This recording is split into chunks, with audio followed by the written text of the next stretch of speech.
Thank you very much, Miguel, and I'd like to thank the Council for inviting me to be a part of this distinguished panel and to follow Dr. Vieska, but especially to follow my mentor and hero, Dr. Orlo Clark.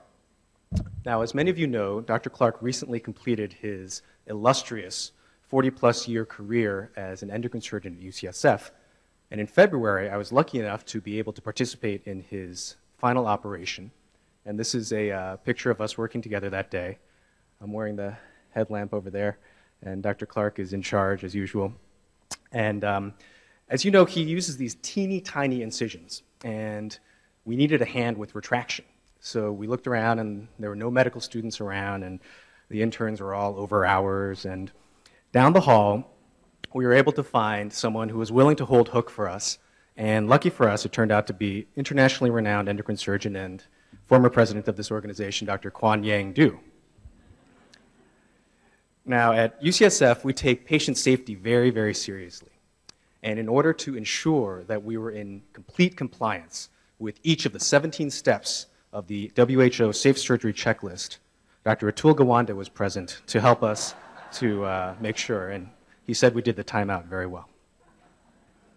Dr. Clark is one of the founding members of the AAES, and in coming up with appropriate ideas for this historical lecture, I was inspired to look back upon the remarkable changes that have occurred in the 3 short decades since this organization's founding in 1980. At our 2010 meeting in Pittsburgh, Dr. Norman Thompson gave a wonderful lecture on the founding of the AAES entitled, "The Time Was Right." This is my only sales pitch for our new book, which Dr. Clark already mentioned. I edited with Martha Zeiger and Aaron Felger on the history of endocrine surgery, and Dr. Thompson's chapter is included. And it's great reading for those of you not familiar with the story. This is a picture from Dr. Thompson's chapter. This is one of the first panel sessions at that initial meeting.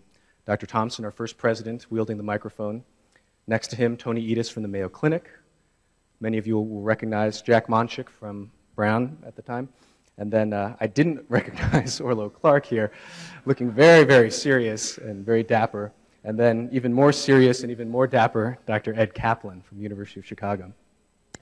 Dr. Thompson writes beautifully about one of the first social events at that initial meeting and how it got so loud and noisy it reached decibel levels.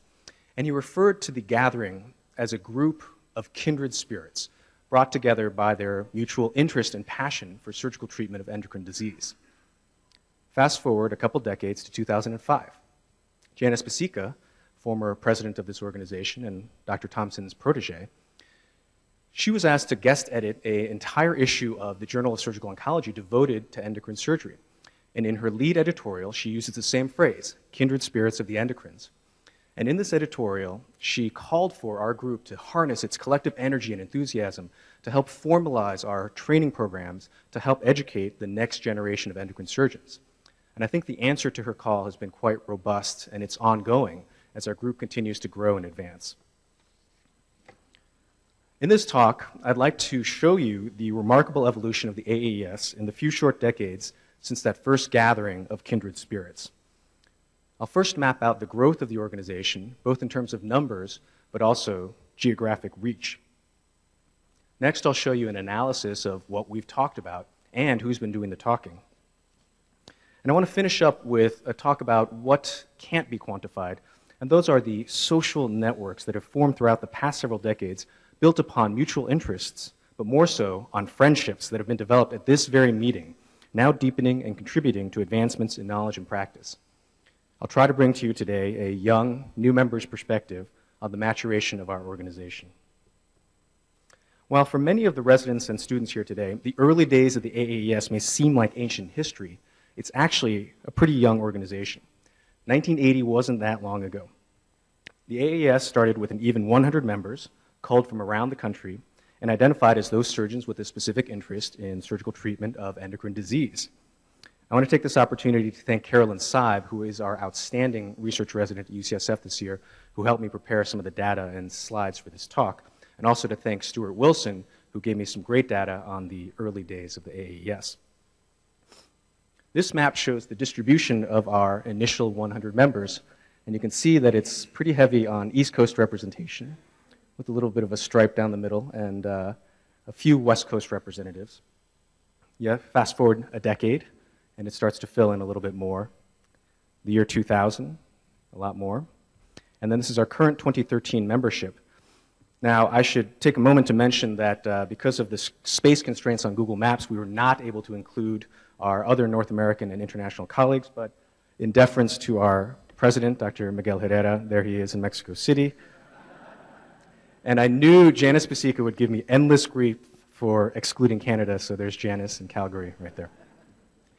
And you can see there are certain parts of the country that are very heavily populated by endocrine surgeons. You can see here it's New York City, and then you look at Chicago, where we're having our meeting this year, and the Boston area. And I didn't include it here, but what is up with the state of Wisconsin? Holy cow, it's like chock full.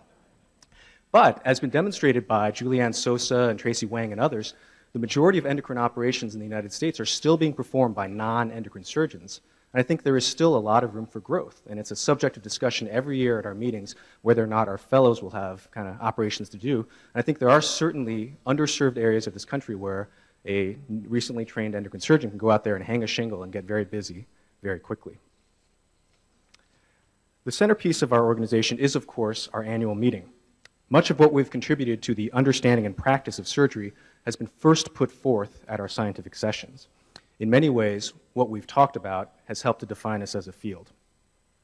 I looked through the first 3 decades of scientific programs, and I analyzed it by subject matter and also who was doing the talking. The time periods broke down roughly into the decades, 1980s, 1990s, and 2000s. And in total, during the first 3 decades, a total of 890 presentations were given. And the subject matter has evolved over time. The thyroid talks started off around 31% during that first decade and went up to 38%. We've been very consistent with parathyroid talks, always around 30%.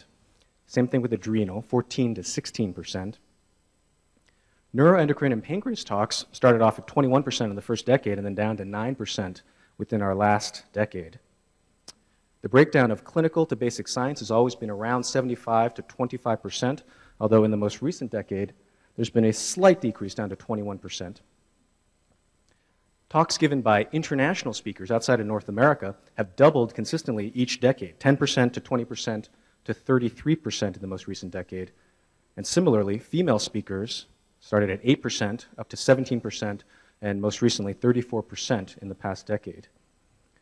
When you look at the senior authors of the papers presented, the senior authors that were women started at 2%, went up to 5%, and then 11% in the most recent decade, and clearly there's much more room for growth.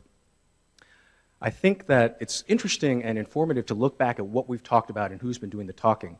Certainly it reflects what our program committee has chosen as what's important or interesting to our audience, but it also reflects, I think, the changing research interests of our organization. Within the past decade, there have been presentations from the so-called non-traditional subjects, such as surgical innovation or surgical ethics, global health, et cetera. And I think that's only going to continue to evolve as our constituency evolves. There's also been the demographic shifts, as I just mentioned, and demonstration of our close international ties. In the last section of this talk, I want to focus on something that's a little bit harder to quantify and map out.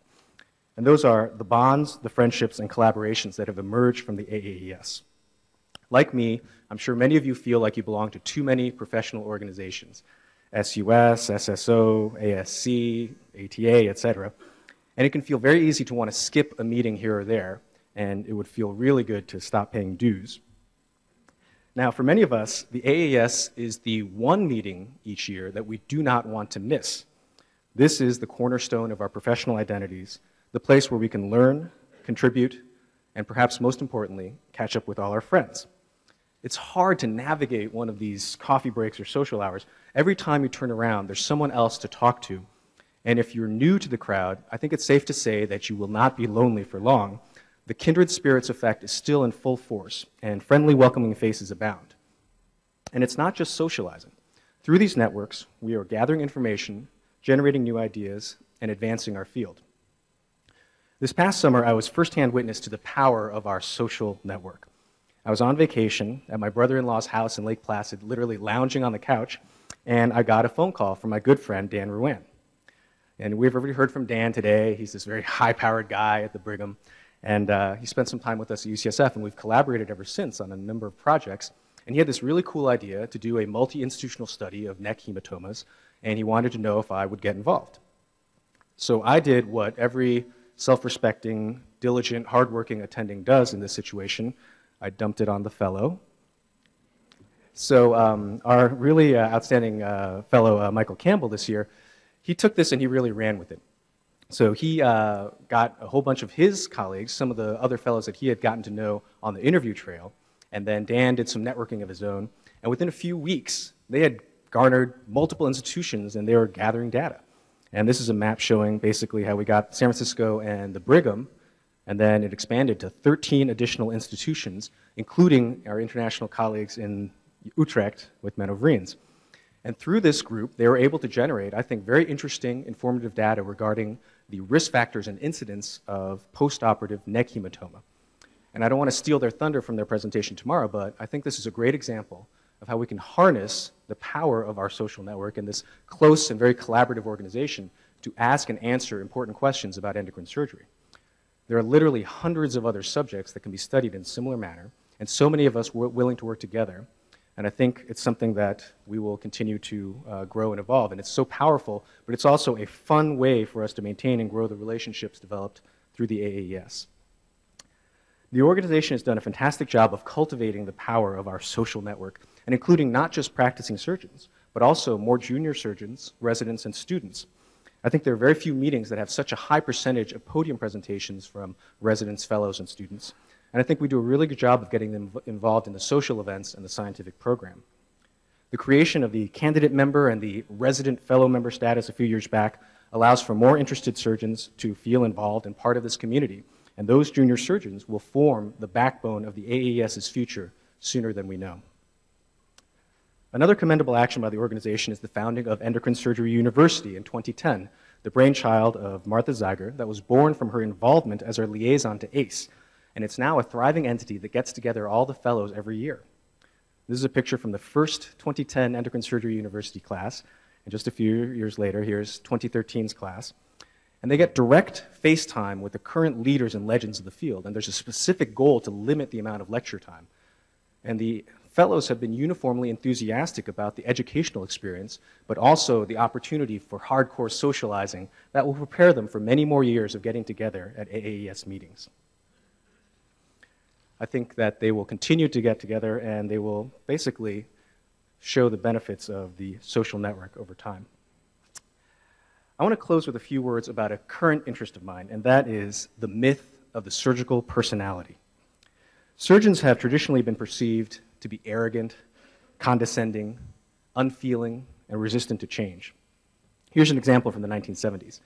Zimny was a sociologist and surveyed a bunch of medical students about the personality types of the different doctors whom they had encountered during medical school. And a pediatrician was described as a responsible person who actively relates to others in a warm and friendly manner. An internist was an intelligent and responsible person. A surgeon, and you guessed it, a decisive and efficient man of action driving forcefully to achieve his goals in an impersonal and autocratic manner. I'm in the midst of a book project looking at the history of the surgical personality and how it's evolved over time. And I'd like to argue that the current iteration of the surgeon is quite different from the conventional stereotypes. The modern-day surgeon is aiming to be more collaborative, humble, self-aware, and compassionate. In other words, they want to be more like endocrine surgeons. If you look back at who we've chosen as the leaders in our field, I think there are countless examples of surgeons who run very much counter to the traditional stereotypes. And I would argue that the way in which they carry themselves and how they think and behave can be a model for all other surgeons to emulate. And it's an example for how one can be confident, caring, innovative, and committed to excellence, and yet still maintain humility, compassion, a balanced work and family life, and a good sense of humor. Although I'm told that it's to be severely tested tomorrow night at our talent show. Edward Churchill, renowned thoracic surgeon at the Mass General, once stated that the status of a new surgical specialty is not to be judged by the skill of its founders. They are always eminent, but rather by the skill and usefulness of the grandsons, and I would add granddaughters.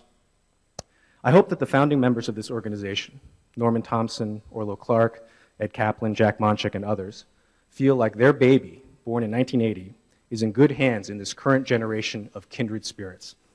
I think we can safely say that the values and ideals that they instilled in their trainees are still present and thriving. Thank you.